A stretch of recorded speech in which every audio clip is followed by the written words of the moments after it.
홀로 있음. 겨울철이면 늘 하는 일과인데도 그때마다 새로 시작하는 일만 같다. 우리가 살아가는 세상살이도 철 따라 비슷비슷한 되풀이인데 막상 일에 마주치고 보면 처음 겪는 일처럼 새롭기만 하다. 도끼로 얼음장을 깨고 얼음장 밑으로 흐르는 겨울물을 기르다 쓴다. 그리고 그 도끼로 장작을 패서 난로불도 지피고 아궁이에 군불도 뗀다. 이렇게 지내다 보니 물과 나무와 불이 우리 살림에 없어서는 안 될 아주 요긴한 것들로 여겨진다. 흙과 물과 불과 바람, 즉 지수, 화풍, 이 네 가지로 우주가 구성되었듯이 우리 몸도 이 네 가지로 이루어졌다는 말에 실감이 간다. 그러니 근원적으로 볼 때 이 우주와 우리들 자신이 결코 다르지 않은 한 몸이다. 그래서 우리 몸을 작은 우주라고 하는 것 같다. 내가 내 둘레를 무너뜨리거나 더럽히면 결과적으로 내 몸을 내 자신이 파괴하고 오염시키는 거나 다름이 없다.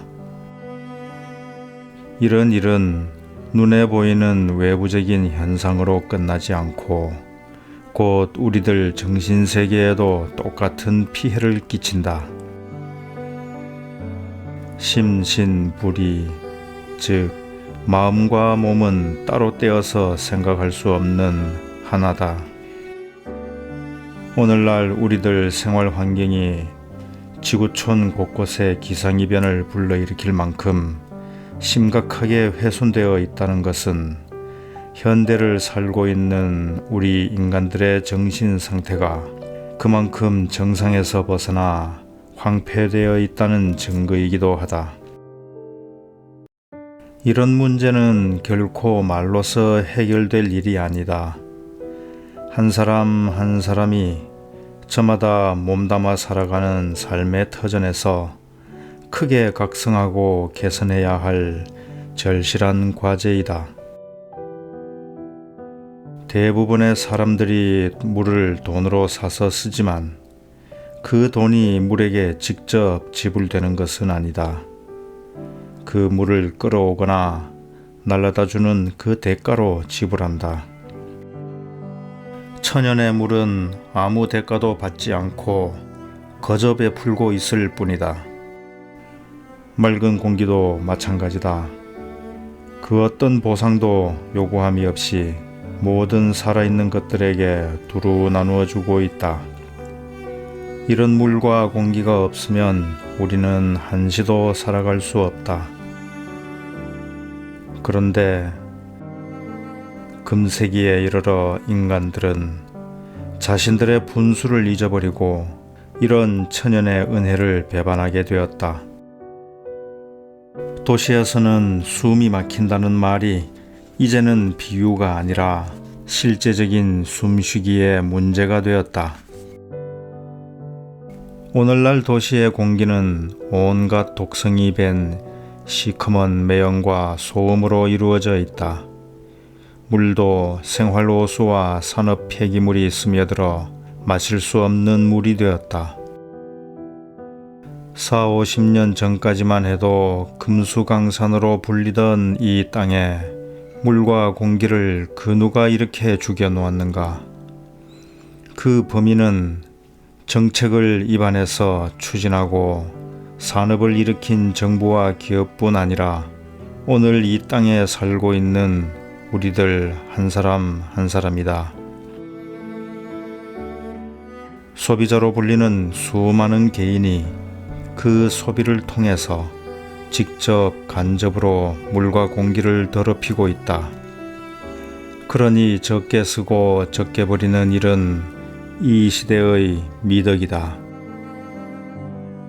당신은 당신 자신을 어떻게 다루고 있는가? 많이 쓸수록 많이 버리게 된다. 많이 버리면 당신이 지닌 어질고 착한 덕성도 함께 버려진다는 사실을 알고 있는가? 얼마 전에 난 모르는 회원으로부터 편지를 한 통 받았는데 아무리 참선을 하려고 애써도 참선이 잘 안 된다고 하면서 좋은 방법이 있으면 말해달라고 했다. 선원에서 참선을 전업으로 하는 사람들도 그 참선이 한결같지 않은데 바쁘고 시끄럽고 복잡하게 얽혀 사는 세상에서는 더욱 어려울 것이다. 참선이란 말 자체를 한번 살펴보자. 마음을 가다듬고 고요히 생각함, 깊이 생각하면서 닦음을 참선이라고 흔히 말한다. 우리가 세상을 살아가면서 가장 중요한 것이 있다면 무엇보다도 마음의 고요와 평화일 것이다.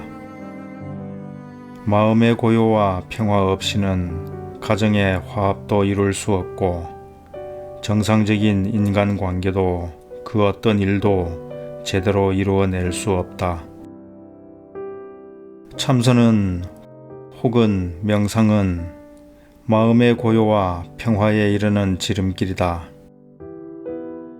우리들이 어떤 간절한 소원 때문에 하는 기도라는 것도 그 마지막 단계에 이르면 곧 명상의 세계에 도달하지 않을 수 없다. 명상은 한마디로 말해서 지켜보는 일이다. 지켜보되 지켜보는 주체가 사라진 커다란 침묵이다. 따라서 이와 같은 명상은 어떤 지식의 열쇠로도 열리지 않는다. 오직 활짝 열린 가슴으로만 명상에 이를 수 있다. 구름 한 점 없이 맑게 개인 하늘처럼 가슴이 활짝 열려 있을 때 명상은 은연중에 찾아든다. 구체적인 방법을 들어보자. 명상은 홀로 하는 정진이다. 여럿이서 한 방에서 할지라도 홀로 있음이 전제되어야 한다.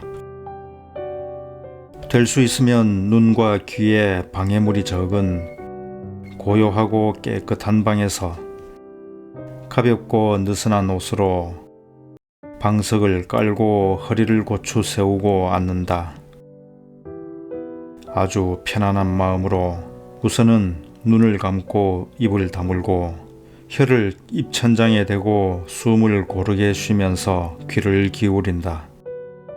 무슨 소리를 듣기 위해서가 아니라 고요를 지켜보라는 뜻이다. 마음이 차분히 가라앉게 되면 이때부터 당신의 생각을 지켜보아야 한다. 지켜보라는 것은 생각에 팔려다니지 말고 그 생각을 지켜보라는 말이다. 달리 표현하자면 마음에 따르지 말고 마음의 주인이 되라는 소리다. 이렇게 하는 말이 사실은 부질없는 소리다. 내가 시시콜콜하게 늘어놓는 이런 말에도 팔리지 말고 마음의 고요와 평화를 누리도록 마음을 어디에도 붙들어 놓지 말고 그저 지켜보기만 하라. 때로는 명상 수련에 새로운 탄력을 주기 위해 다음과 같은 방법도 시도해 볼 만하다. 내가 밤으로 가끔 하는 방법이기도 하다. 흰 사발에 촛불을 켜두고 앉아서 녹음기에서 아주 작게 흘러나오는 명상음악에 귀를 기울이고 있으면 마음이 아주 그윽해진다. 이런 상태로 지속하다가 음악도 계속 들으면 그것도 소음으로 쳐지게 되니까 한동안 듣다가 꺼버리고 앉아 있으면 저 소리 없는 소리에 귀를 모을 수 있다. 명상은 홀로 누리는 신비로운 정신세계이다. 홀로라는 말은 어디에도 매이거나 물들지 않고 순진무구하고 자유롭고 부분이 아니라 전체이고 그 무엇에도 흔들리지 않음을 뜻한다. 이런 명상은 늘 새롭다. 이런 명상 수련을 쌓아나가면 본래 아무것도 없었음을 온 몸과 마음으로 느낄 수가 있다. 따라서 적게 가지고도 얼마든지 충만하게 살 수 있다.